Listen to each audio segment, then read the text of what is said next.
Okay, here we go.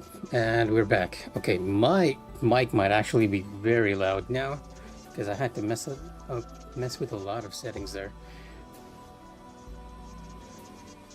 I'm still hearing the weird crackle, but hopefully that's not too audible on stream. That said, at least the weird latency we had between the game and the stream is a lot better now. I'm probably gonna test with the stream, even though it's gonna mess me up quite a bit because we're gonna get constantly berated with this weirdness. In the meantime, while I'm off stream, I'll try, because right now we're using a pass-through for the audio, right? Like afterwards, I'll probably change it so that instead of using a pass-through, we set it up as a separate audio device, and then see whether it works. At least we can hear the sound cues now.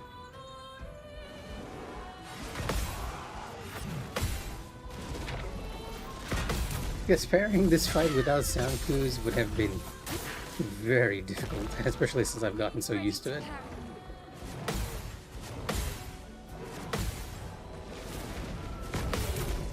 I'll be honest, it seems like audio is a lot better now.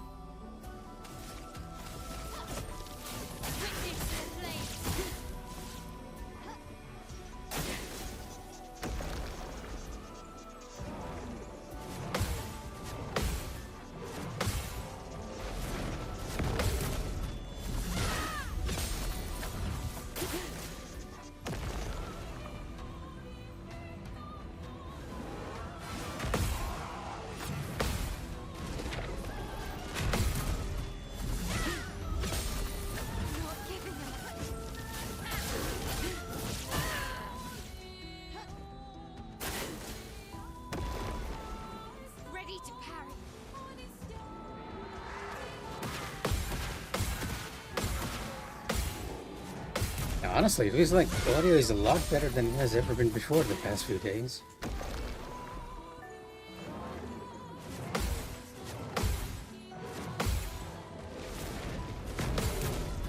You guys might also see an improvement in the quality for a bit, because I actually increased the resolution there as well. No idea why we had that happen all of a sudden. My only guess is that it happened because I was messing with the Windows settings quite a bit. I really don't like bloat in my windows. Let's dance.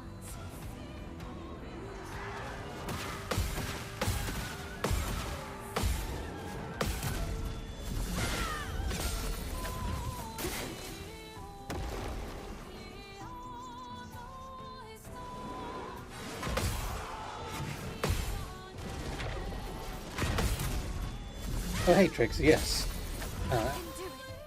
Not exactly sure why this happened, but I think after the update, for some reason, in my video capture card, OBS had placed in a buffer of like 200 ms, and I needed to switch that off in order for audio to sync. There's still some problems, like I'll occasionally hear the crackle, but it seems to be working okay. I've also, you might have noticed, the resolution is a lot clearer now, because I've been upscaling a 720p image before to save on memory space, but I'm actually putting the stream at full 1080p right now. So yeah, it was that buffer. It was that buffer that was causing the delay. And because of that delay, it was also causing the weird crackling. Like, I guess the PC was doing like additional processing, and that processing was making the audio all garbled like. Hopefully it doesn't sound too bad on everyone's ends.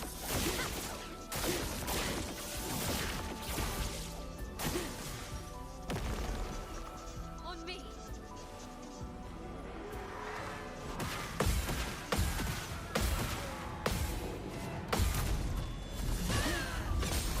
I can do it. So what I'd said to before is auto enable, right? I set it to automatically detect if I needed a buffer or not, which works fine for most games.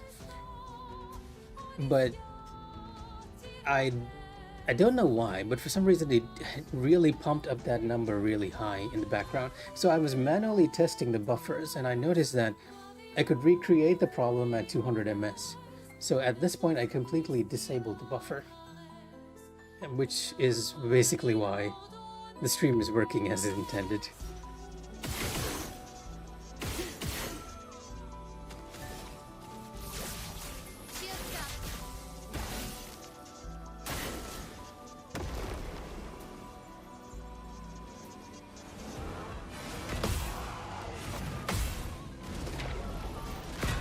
Yeah, one thing Mooney and I have been discussing is how to make the latency for on the YouTube side a lot better.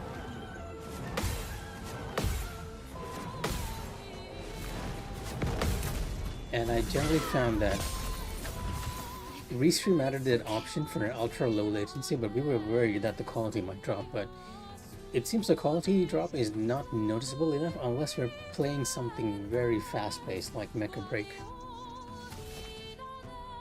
But for slower or turn-based games, like both what Mooney and I have been playing, Honkai Star Rail, Death Stranding, this, it seems to work a lot better to just go ultra low latency just so we can interact with you all. I mean, it's no fun if you can't react to my suffering in real time.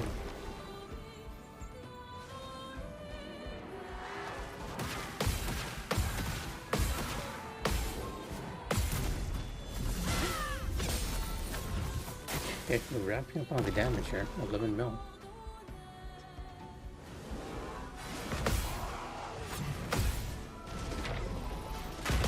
You know what the worst part of that audio delay is? That because we're so dependent on this game for audio cues, like when the audio is off, even if you know the tell visually, it kind of throws you off.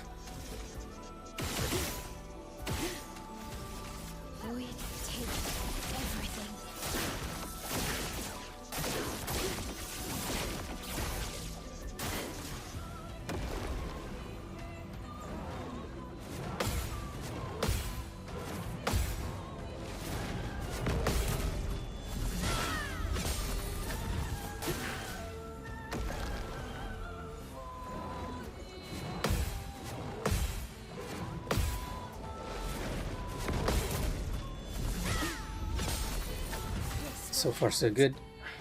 I kind of lost my track of thought now because of all that technical reading. Oh no, it is synced for me now. Previously it wasn't. Like when we were talking about the issues before, it was not synced. I'm not sure. I get the feeling that you guys didn't notice it, and how I was testing it was I was going into the gradient attack menu, right? And you can hear Mile do the little swish. But the problem was when I went into the gradient attack menu, the swish came like a good full 3 to 4 seconds later, right? That and this are the best ways for me to test it right now in this game. Now it's synced, but back when we were talking on the first set when I was streaming, it wasn't. It was really off.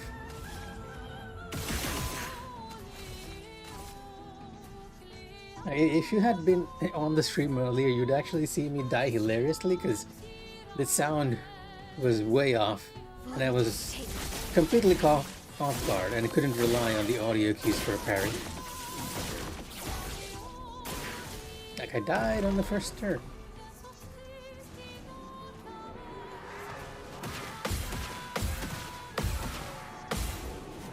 I mean, I do get careless for these.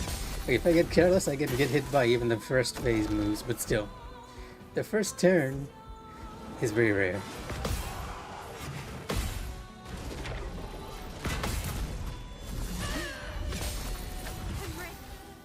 I did, but I didn't really even notice it there.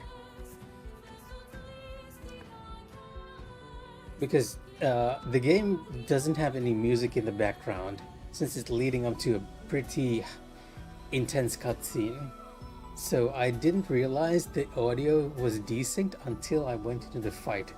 And then the moves were coming out and I'm like, where's the audio cue? Why can't I hear it? And then bam, just death. Just so you know, I'm not adding that to the death counter. That is an unfair death. So I do believe if we are countering here, we'll be reaching phase 2, which means I'll need to be careful of Agile Nebron. It's the one move that will get me, or the others in general if I'm not too careful.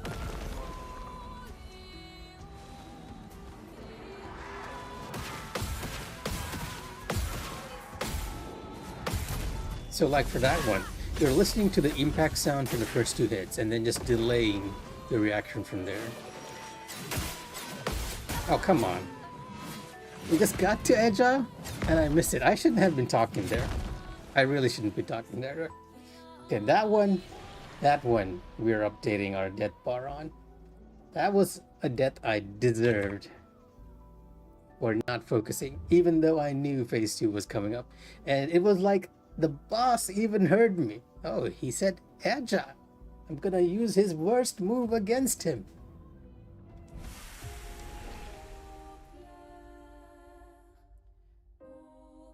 Maybe I should have actually played Death Stranding. I mean, we were at a pretty good point here with Death Stranding. I just wanted to get in some practice because we were doing so well yesterday. Alright, since I know you are not too familiar with this one, Trix, I'll leave the cutscene running.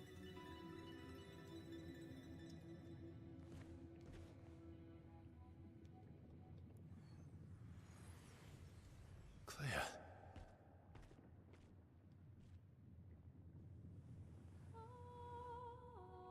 Here we meet Verso's painted sister, Clea, who he thought was dead. Oh, you have? Okay, then I can skip it. Just let me drink a little water.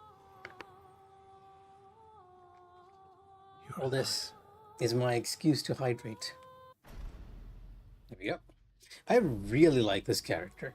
It's very, very tragic in a Greek sense.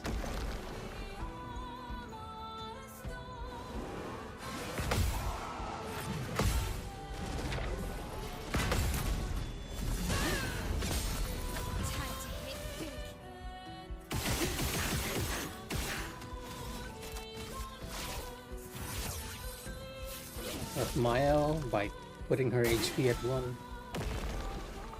Okay.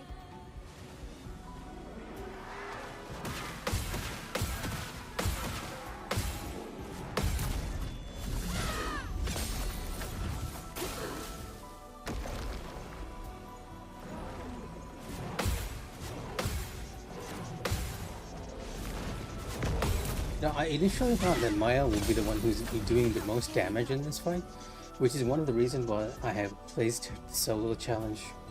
I placed her at the front of the solo challenge, because right at around 50%, Clea is just going to eat her, and we'll have to bring in the reserve team. But as it turns out, Verso, who was putting on the back end, is actually a bit stronger than Maya is. Like, Maya's one-shot potential is amazing, but her sustained damage is comparatively lower to Verso and CL. CL might actually be the damage house of the team, but I haven't properly built her, so I'm gonna do it with these two instead.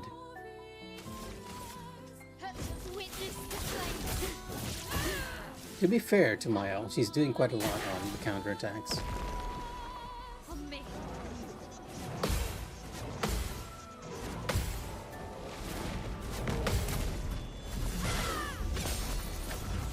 And we're just warming up here. She can do 11 on a good hit.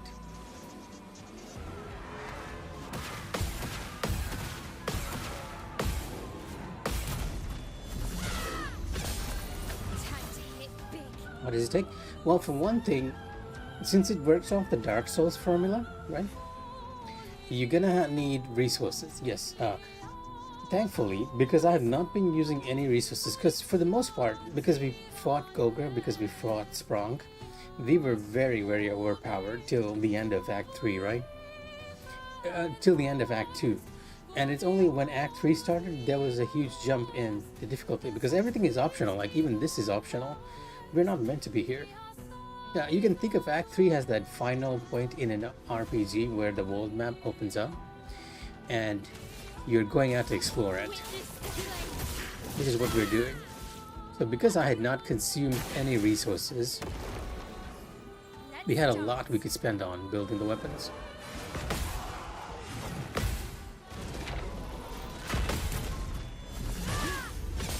But it's also working on that same resource management system from the Souls games. Like, you know how it goes from, I've completely forgotten the term, but it's like small titanite, large titanite chunks. It's the same thing here, but it's called chroma catalyst. It starts like piece of chroma catalyst, grand chroma catalyst, and then ends with how do I put it? The perfect chroma catalyst. At that point, your weapon is maxed out at 33. So one way you're building is with the weapon. The other way you're building is with your passives, right? I've already introduced the FF9 passive system to you guys here. And what passives you inflict can dramatically change how much damage you're doing. In the case of Mile, she's also taking a buff from her weapon. I mean, something like that. It's like calling it a chroma slab is pretty accurate. Like, I would even go so far as to call the final one a twinkling chromite slab, right? Twinkling chromite. But yeah, okay, let me move my avatar over here. One reason why she's doing like so much damage right now on her counters is that you see the little shield icon here, right? Since we are doing a solo challenge, what I've done is when Monoko and CL die, they'll give Mael shields, and she gets her own set of shields when her HP falls below, I think, 30%. So this gives her a total of 9 shields, and for each shield she has, her counterattack grows like by 50%. That's why she's doing so much there, and which is helping us actually move this fight along really fast, even though it's times 100. Oh, I still haven't gotten around to it because and I can't believe I'm saying this, my friends kept recommending to me K-pop Demon Hunters. So instead of watching The Expanse or any of the new anime out this season, or any of the new series or the old series like The Expanse, I've been using the spare time that I usually watch TV series or anime while I'm handling lunch. That's the only time I watch anything, right? And now I've actually been watching like segments of K-pop Demon Hunters, which has been surprisingly, like when it started, I felt like it was a bit childish. Like it's like the jokes and everything are like very immature, for the lack of words, right? Yes, it is a movie. It's just that because I'm only watching it for like during my lunchtime, which is around 10 to 20 minutes, I'm not making much progress. So I'm watching a little snippet at a time.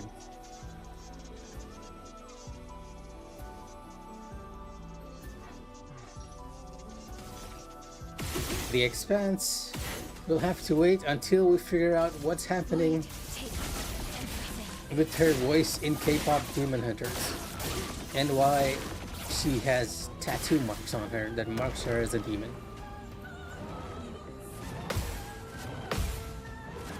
I'm not sure if you watched it. No.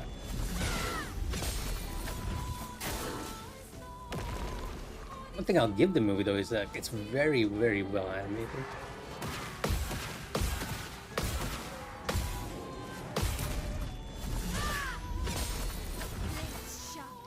Oh, I see. I think part of the reason I can't do that is because I'm actually watching this on Netflix, right? We have a subscription to our house, and you can just leave it hung on wherever you're stopping. So if you're continuing the other day, or even a week later, it's just going to continue. The other reason I haven't watched The Expanse is because I know if it's a good series, I'll get like really into it. And these days, what I'm basically doing is, you might have noticed we're not uploading any reviews or anything to the channel, right? We're doing a complete overhaul of the visuals there and of the flow there. So what I've been doing is that between spending the time that we're streaming at night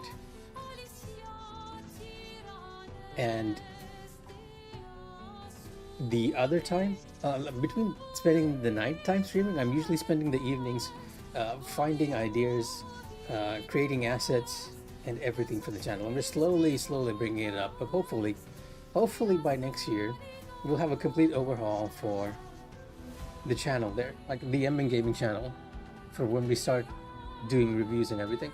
Mooney still wants to do reviews, and I've said, yeah, okay, let's do it. Let's keep the channel active. One of the reasons why we're streaming as well is to do that. The Spider-Verse formula. Okay, so far not so much. I'm not really seeing the Spider-Verse inspiration just yet. Like the first few minutes have been like two like K-pop songs and the setup of the premise. Like when I think of Spider-Verse, what I think of is a mixture of different art styles in one animation format. Like even Spider-Verse itself ran on like a slower frame rate too, and they'll mix all these visual styles, making it like very intriguing, right? I have not seen that in K-pop Hunters, but I'm very early on in that movie, so I will hold my judgment to that statement. Like I said before, I thought it was a bit immature at first, but once they established the main plot, I was like, okay, yeah, this might actually turn interesting. And like I said, the animation is top notch. On me.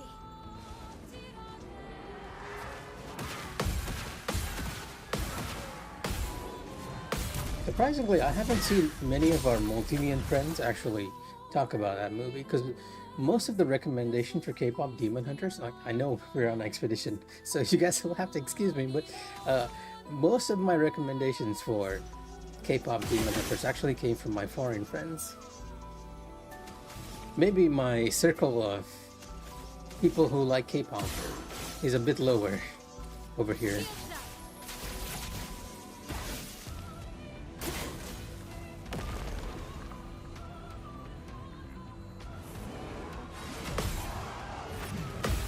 Focus a bit on here. Make sure we don't die to the basic attacks at least, right?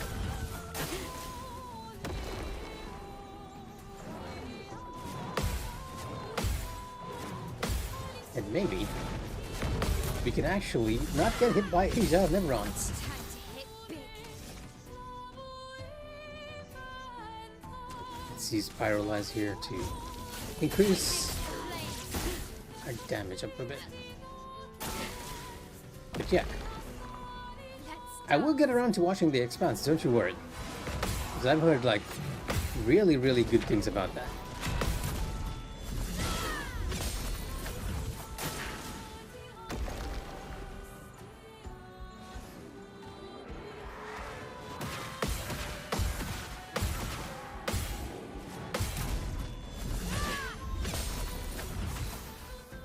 Oh, this might actually be... That might also be one thing, because you see, I'm not very active on social media. The only social media I have is actually Twitter. And my Twitter only has CNN News, Reuters News, and Al Jazeera News. There's nothing else I'm following. Oh, and, okay, that's wrong. I follow a lot of After Effects artists. That's about it. So that's probably why I don't quite see the memes as much, which is kind of surprising, since a lot of those artists actually like stuff like anime, right?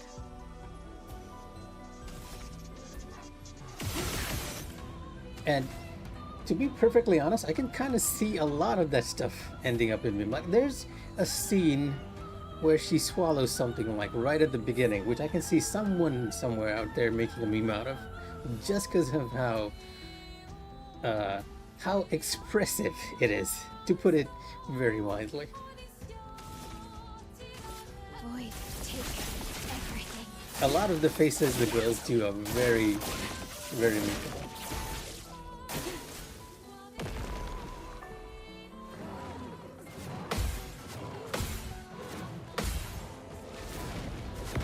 Oh, believe it or not, even though I'm streaming on here, which is something that you would think is very high on extroversion, if you met me in real life,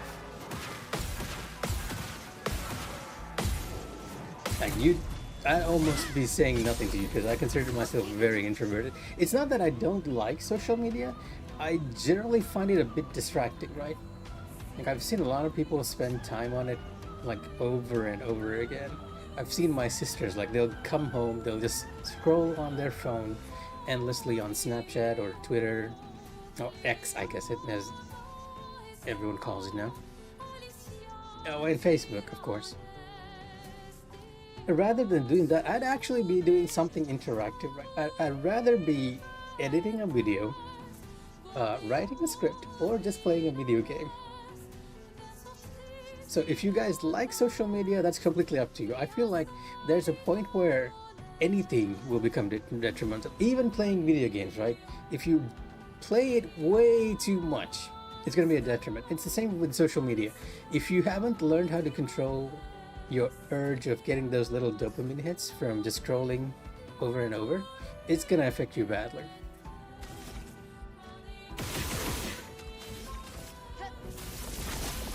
That in one way, to be fair to myself, I think it's kind of good that I managed to create that social media bubble in a sense.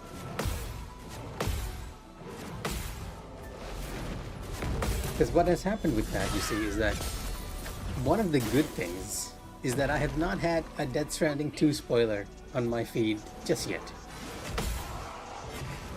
That game has been out for a while. And knowing Kojima Pro, there's definitely something weird in there, right? And people are gonna just spread it around. I don't know whether it's gonna be an inclusion of a character, very odd voiceover, a scene, or just how the technology in that game is gonna function. I'm playing it right now, apart from doing the challenge here, of course. Like, I'll be switching between doing this challenge and playing Death Stranding 2. But somehow, because of that, I've actually managed to completely avoid Death Stranding 2 spoilers, and I would not have it any other way.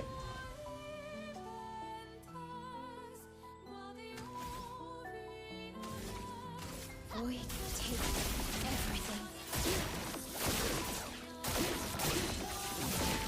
Okay.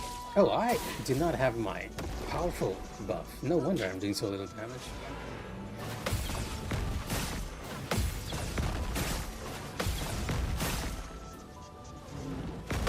So we are now in phase 2, so I might have to play a bit more on the focusing side here. On me.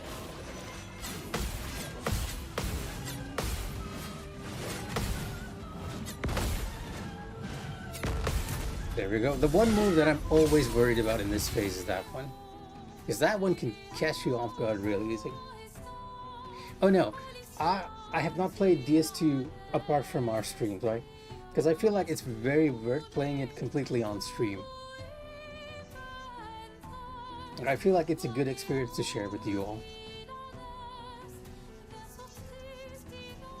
There's a part of me that's like really tempted to do it off stream because Death Stranding has always had this very calming effect for me, right? And I'm not sure if any other players feel the same. But that game feels very oddly relaxing to me, which is a weird thing to say because the original game had those sections with the BTs and everything, like it's tense, right? Like I recommended this to my elder sister and she completely noped out during the first section with the BTs in the original game, right? When you are tasked with taking Bridget's body to the what was it? The one which basically cremates her, right?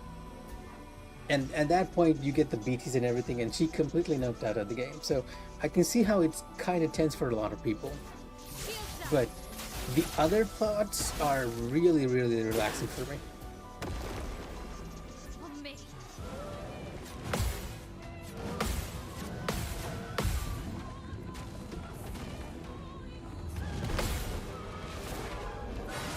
And yes, I shall try to do a full playthrough, no promises, but I shall try. I might do some of the more boring stuff off stream, right? Like, I'm not sure you guys want to see me deliver packages and just fill out all the stars for the nods, right? Whenever there's a story content though, I'll 100% stream it. and you all can see my glorious failures in full detail on stream.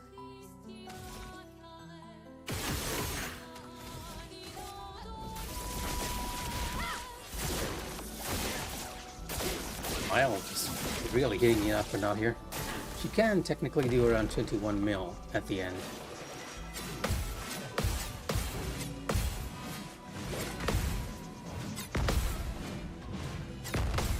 At the end, by at the end I mean when we reach around the 50% mark of Clea's health here.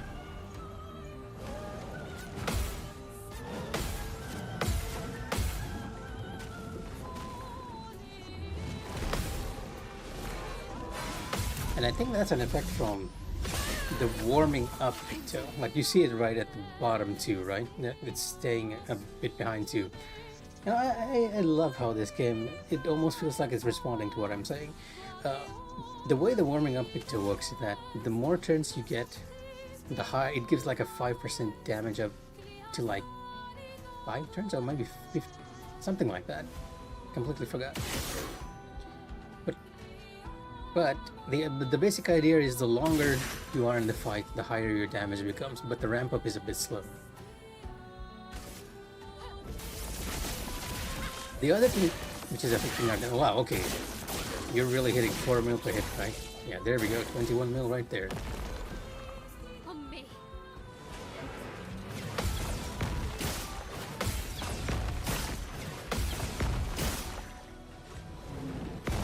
One of the more fun patterns to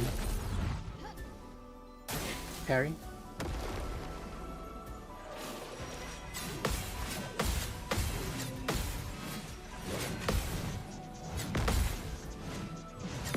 And one of the less fun ones to parry.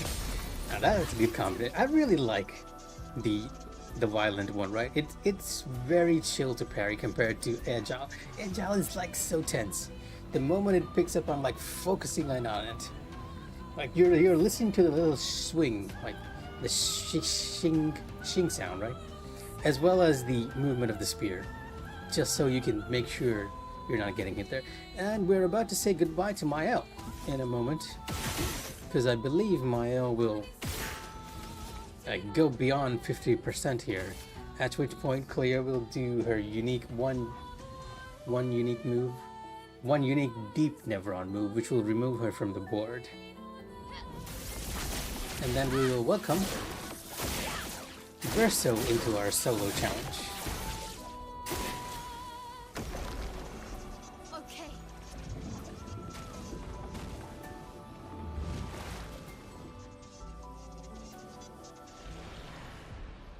You know, I don't think I got this on stream. Good sound effects, I try.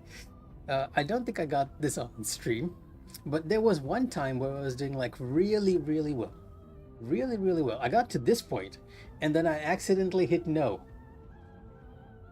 That was the most frustrated I've ever been in this fight. Thankfully, I'm not making that mistake again just yet.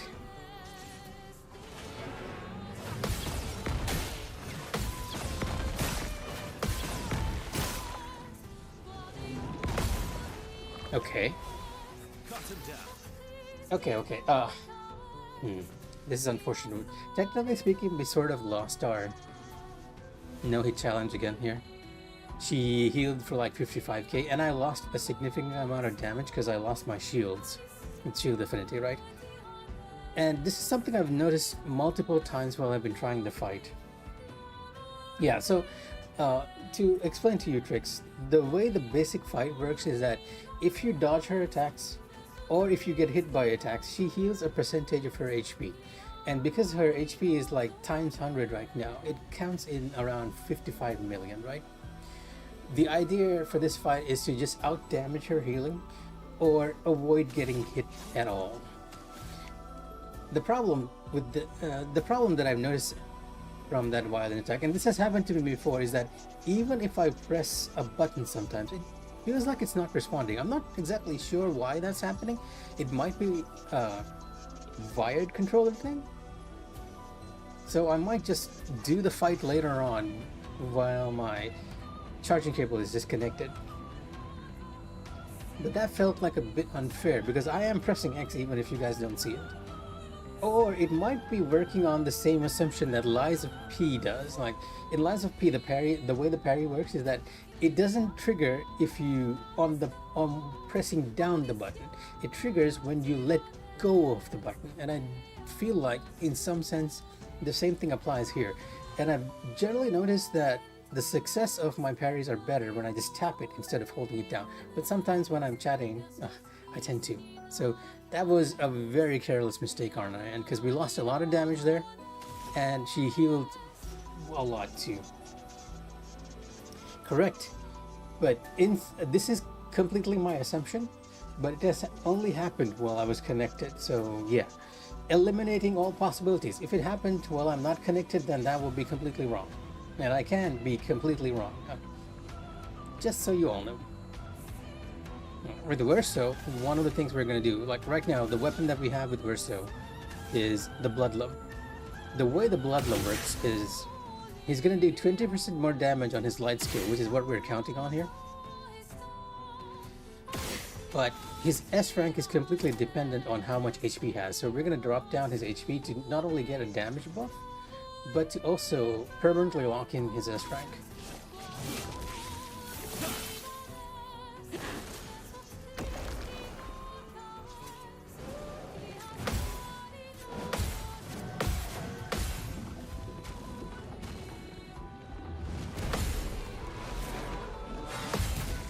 Getting rid of that 55 mil she healed for is gonna take a while though. Just try it.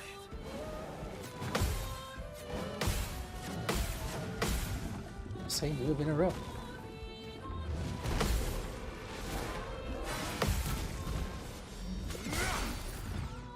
You're outmatched. So the basic tactic, what I was doing initially was I was relying on this Phantom Stars move, right?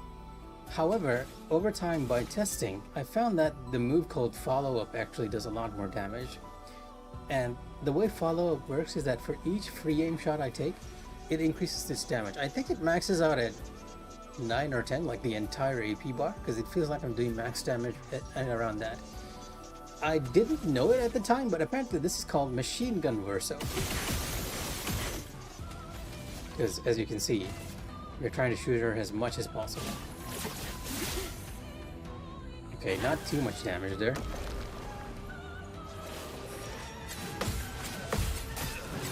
Oh, I saw that one coming. Completely saw that one coming.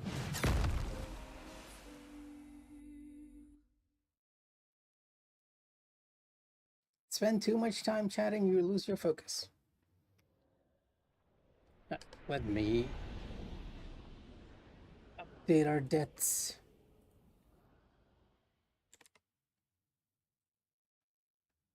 The question is, should I actually keep going for a bit? Because I feel like this is a good place to stop. Our stream got delayed because of all of the technical difficulties at the beginning. Maybe one more shot, right? One more.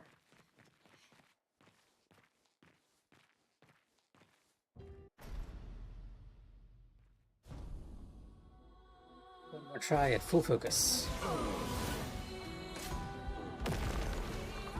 Let's dance.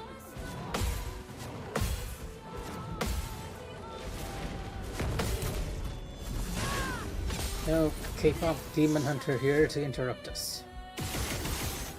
Or Death Stranding for that matter.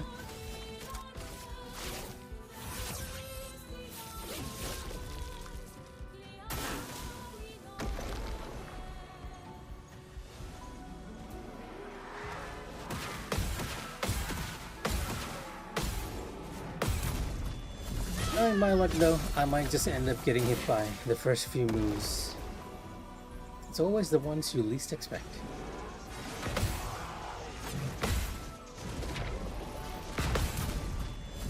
Honestly, the whole reason why I wanted to practice tonight, because we were doing so well yesterday.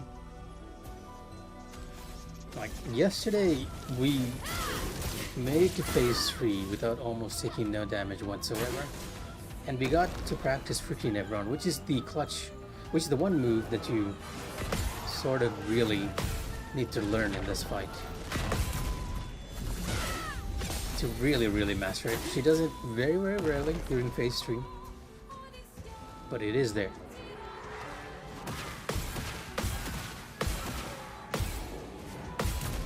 I also discovered that she actually does Tricky Never on more than once. Before yesterday, I was under the impression she did it only once during her phase 3, but that's not the case. The longer the fight drags on, the more likely she is to do it.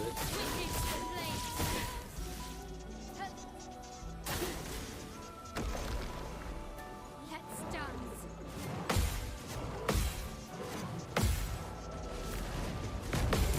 I had so much confidence we could have a good run tonight, maybe even a clear, but unfortunately that was not the case.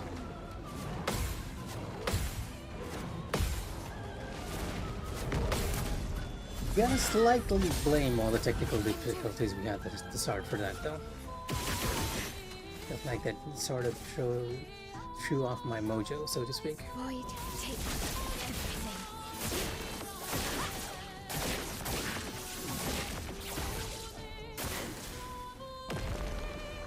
Okay.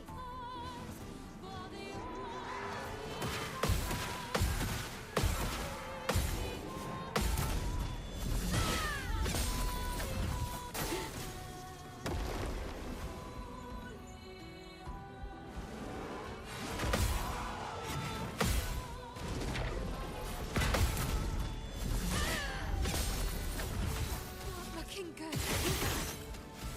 Hey, we're actually looking pretty fine. Not looking good is a bit of an understatement. You're fine.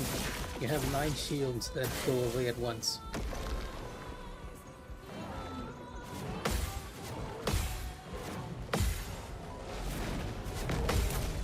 Let's make sure we actually buffer this time. Can do it. And don't forget it. Unlike last time. Shields up.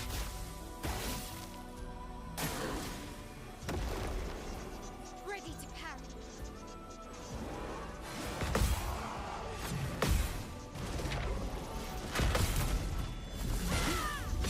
There we go. You're ramping up in damage.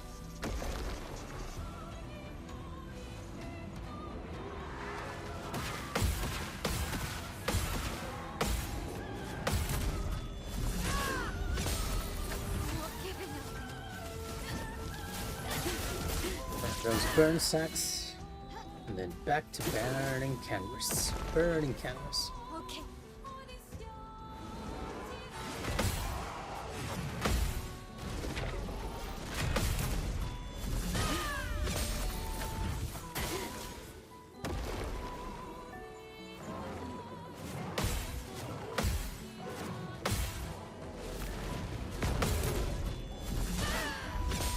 Well, let me pause here Looking good.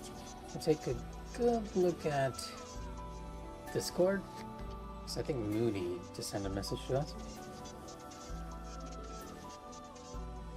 And for me to take a sip of water. Pairing is thirsty work.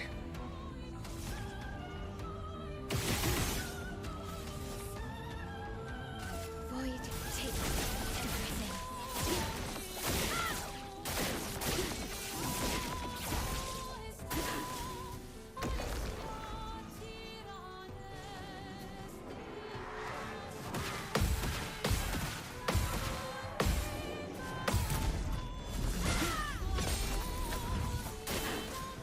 I wonder if I should lower the music a bit. It's a bit loud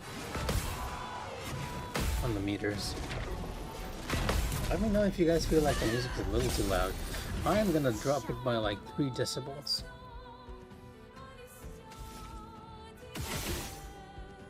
That feels comfortable to my ears.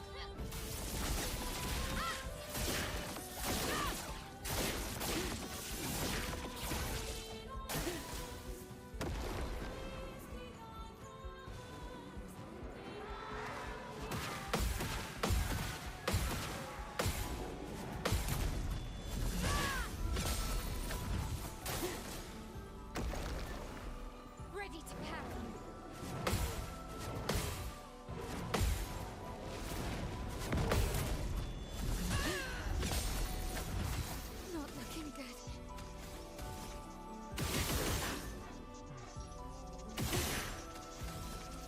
After the counter shots, we're gonna buff up and probably enter phase 2 after our first counter attack, so I have to prepare myself for agile.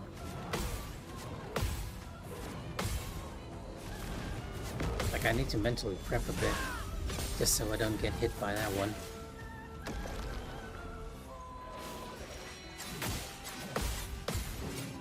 Oh, come on. Mental preparation not validly done. Well, we're gonna keep continue on just for the practice.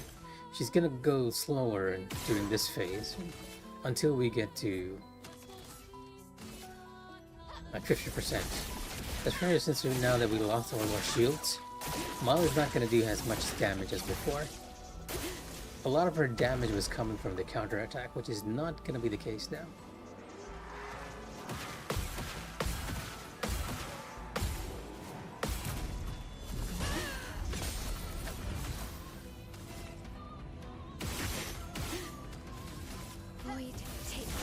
Also a lot lower on my burn stacks here. The best amount I've found is around 100 burn stacks.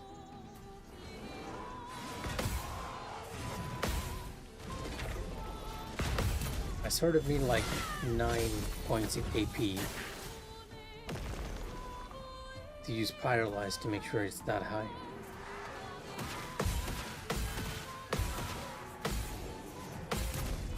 It's always the agile one, right? Somehow, even though I'm sort of preparing myself for that one move, the inconsistency in how we perform in that one, like really lowering our chances of completing the fight. Or supposedly that she'll keep doing it constantly from this point onward, so yeah.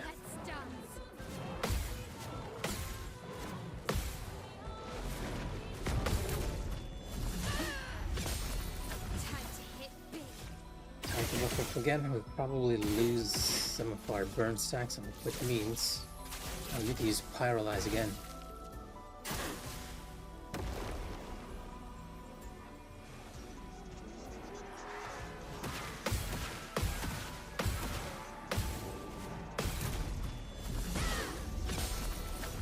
It's actually decent counterattack damage.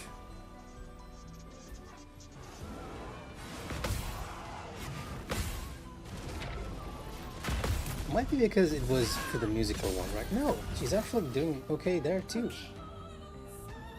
Not sure what's happening there. Why is she doing more? Oh, I get it. It's because of Empowering Parry. Empowering Parry is carrying over to the next attack as well. The way that works is a bit different, I guess. And luckily, we have our stacks at a nice amount. If you get a violent, thank you.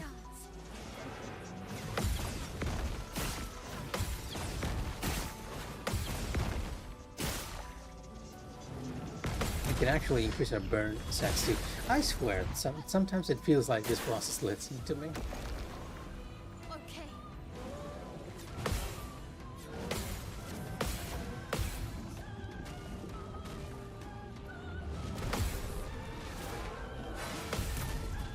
The number of times she's done a move that I said was about to come, or that I need to prepare for, way too high.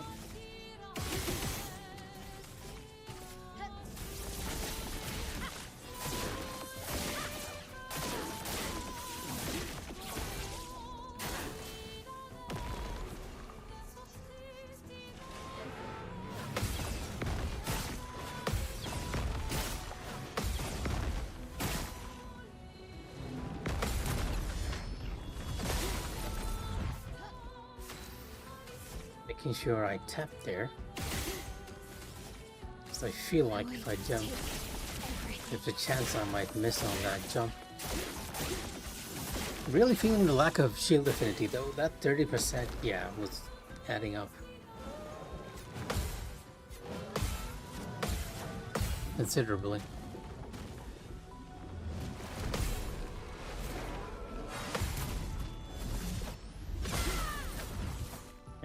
powerful buff is off.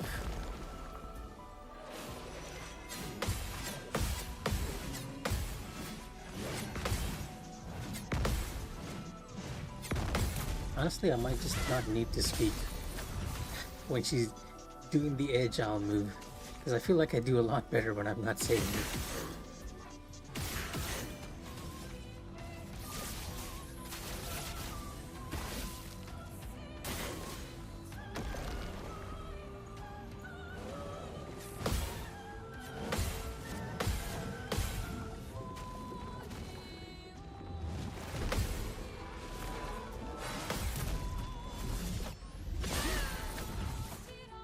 Decent amounts of damage there.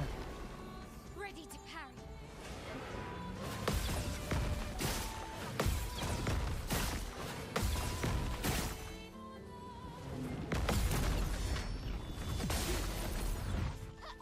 The dance begins.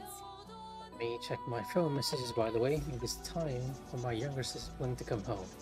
And I always worry about her until she is. And normally I'll just check the messages and see if she sent an SOS or anything. She hasn't, so she's probably doing okay.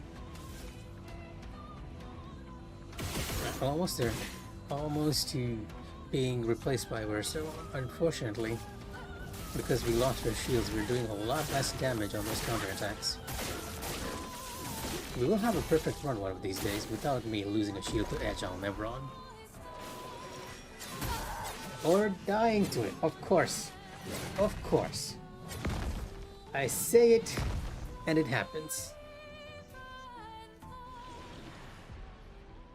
Unfortunate, but no, we're not gonna send in the reserve team. We're too close to 50%, so even if we did go in with the reserve team, Werso is just gonna get eaten.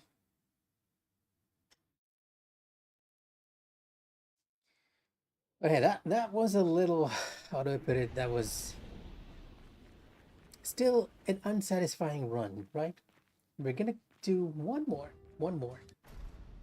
before I call it for the day.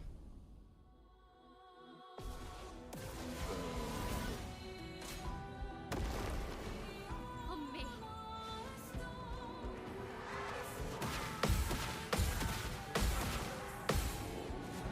In the words of a certain auto-translate phrase in Final Fantasy XIV, if we stay cool, everything will be fine. Last chance.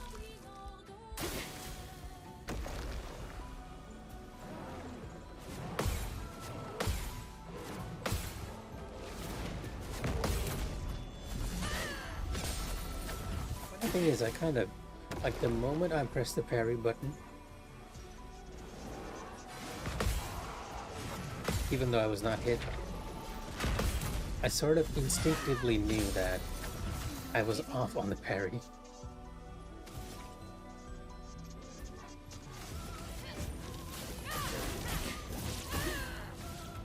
I guess it's another chance to try for a perfect run. Let's dance.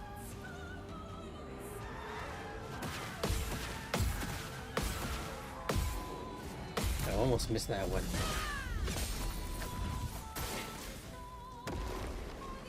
Ready to parry.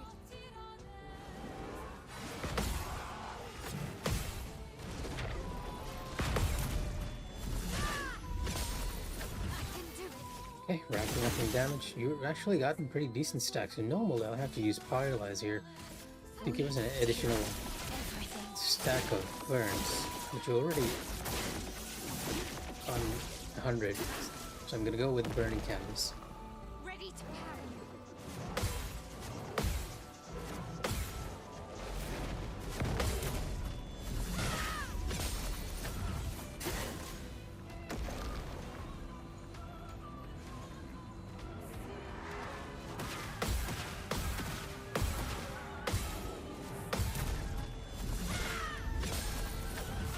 Not looking good. You're fine, Maya. We're fine. Take everything. We're A-okay as long as we have our shield affinity and our 9 shields to increase our damage. Ready to parry. Ready to parry.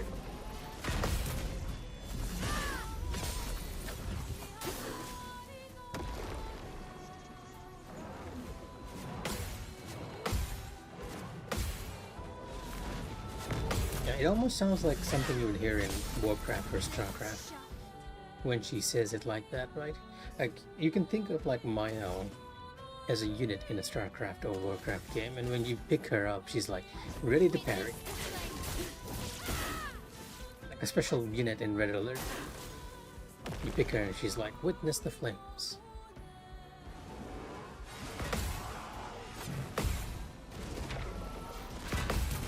I guess all of the characters in the game would sort of Not looking good. fall into that category though. Like, most of them have like unique one-liners. And of course, in the case of a tactical game, if you had these characters as hero characters, you can bet that Monoko is gonna be the one with the most memorable lines, right?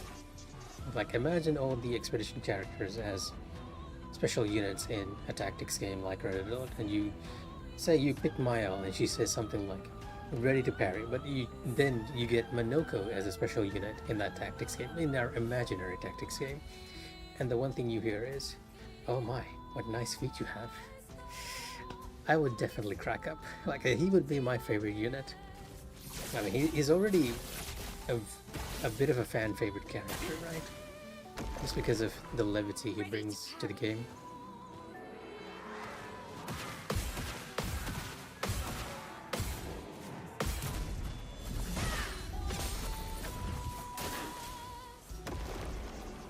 Ready to parry.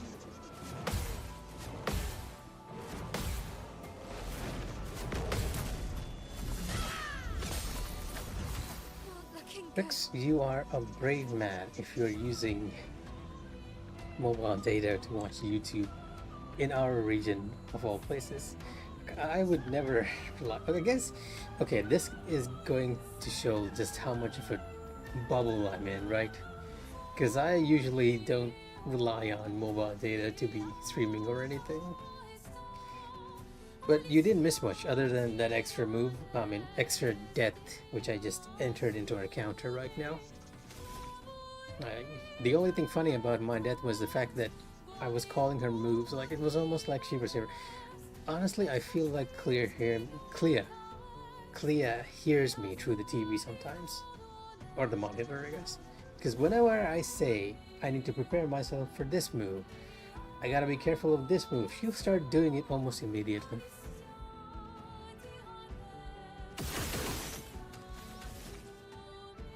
Yeah, are you gonna be doing musical here? We can test out the theory, right? Are you gonna be doing musical here? Everything.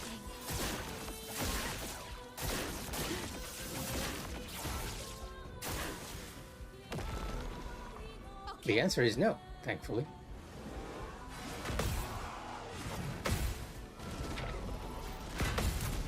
Are you gonna be doing musical on the second move? The answer is yes.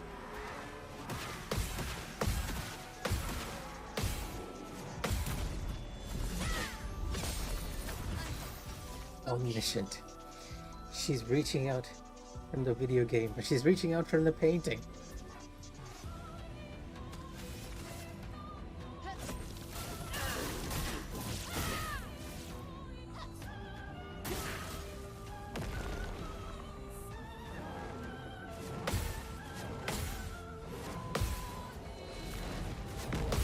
Now, to be fair, logically it would make sense during phase 1, right?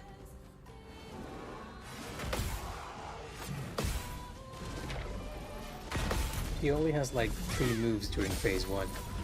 Powerful, musical, and creepy. But it's usually during phase 2 she'll almost always do the attack that I'm thinking of.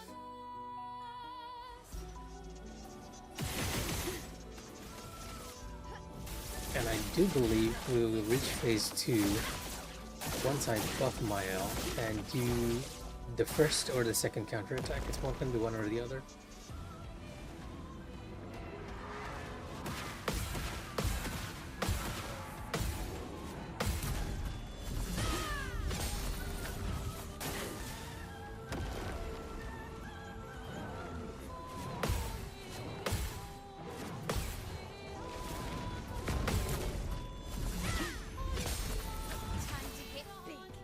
Can you imagine Claire being in the room? That would be like... I think Claire as a character is great. Like, this Claire is very tragic. But her in this role would scare me. Just pull a Nevron out and kill you immediately.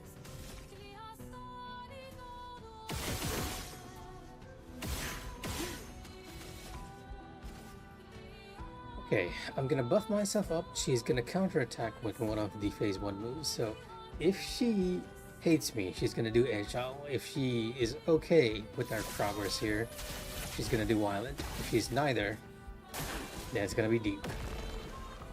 Let's dance.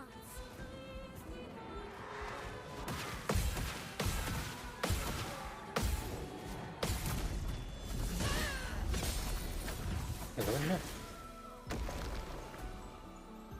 Neither.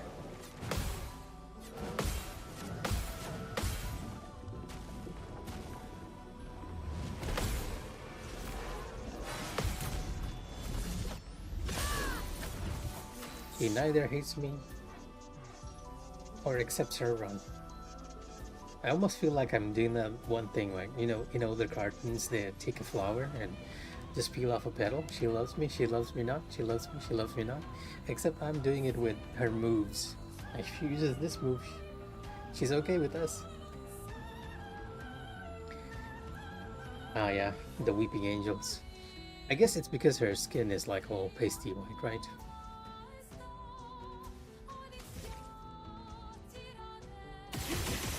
But in concept, she's sort of different from them. Because she's not trying to pretend.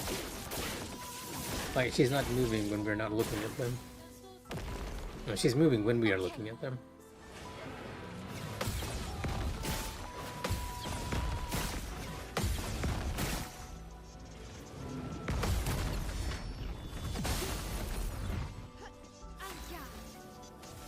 Ah, okay, that was only one move.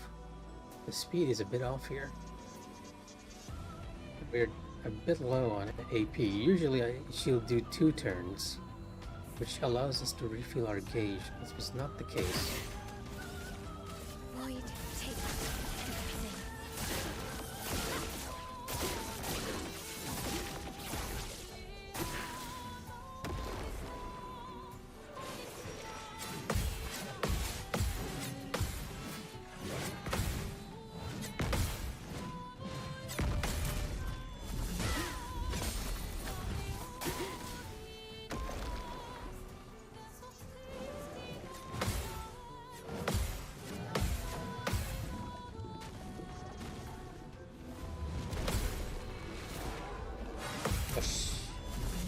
Oh wow, I do watch TV series as well. It's just rare. See, the thing with, like I said before, I only watch anything when I'm eating, right? It's either for lunch or dinner. Usually lunch, because I don't take dinner as much most of the days. Have a snack like an apple or something, right? For dinner, I mean. But I do watch series during that time too. So Doctor Who was one of those series. But generally I prefer anime because of the shorter format, right? The problem with any series is that if I enjoy a series, I'll end up watching it for way longer than I really should. I'll stop working or doing the extra work for clients or even homework when I was younger. So yeah, a good series will always hook me in, and I worry The Expanse is gonna do the same. Also, let me pause the screen here because I feel like I heard someone knock on the door. Be right back.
I'm back.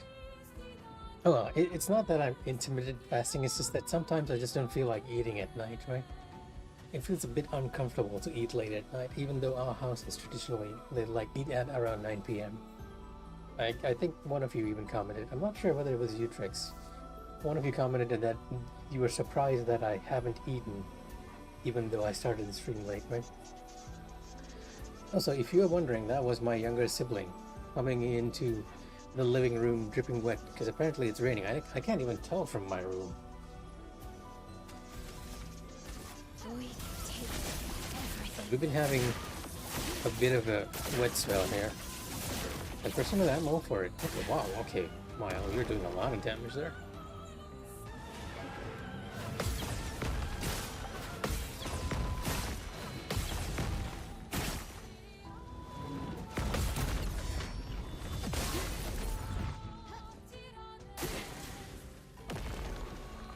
On me.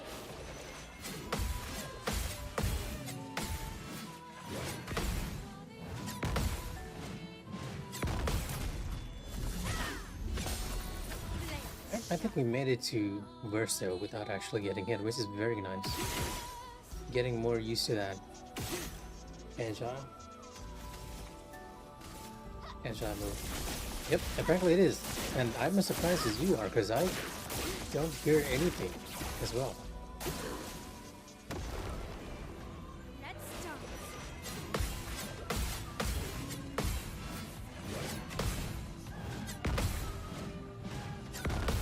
Honestly, I don't mind the rain. Between burning sun Okay. and rain, I think I prefer rain considerably more. Oh, you're okay. Now that is a different thing. I also hate when that happens. And you know, the funny thing is, it almost always feels like it either starts raining. It almost always feels like it starts raining when office ends, whether you're doing the late night shift, the go home at the night time shift, or even if you finish in the evening, right? 4 p.m., 11 p.m., or in the morning around 6. Regardless of what shift you're doing, it almost always feels like it starts raining right when you're about to get off. Now, between you and me, I always keep a coat on handy now. Even if some people point out that it's kind of weird I carry it to the office each and every day.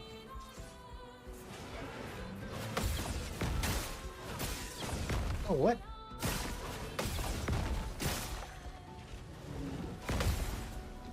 Okay, it happened again. Like, not only my jump, my parry didn't work as well. Wow, okay, and you just heal back up. This is... I feel a bit disappointed. Really need to check what's happening there. Am I just mistiming it? You know what, we're gonna keep going. Even if we're gonna do less damage, might as well get the edge on Nevron practice, right?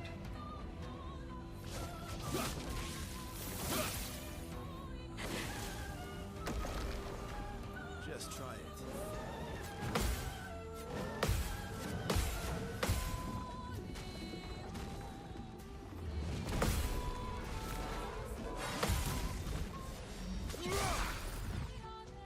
You're doing okay damage, even with the lack of shields.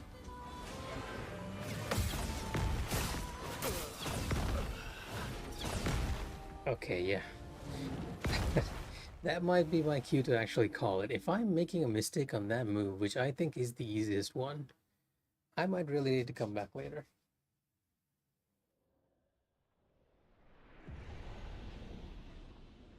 But yeah, I think that's gonna be for today. Uh, well, that's one way to think of it, right? But personally, I kind of don't mind the rain, so I also kind of think of it as a blessing. Even if it's kind of stops you from getting home easily sometimes. And that's why you always have a code with you.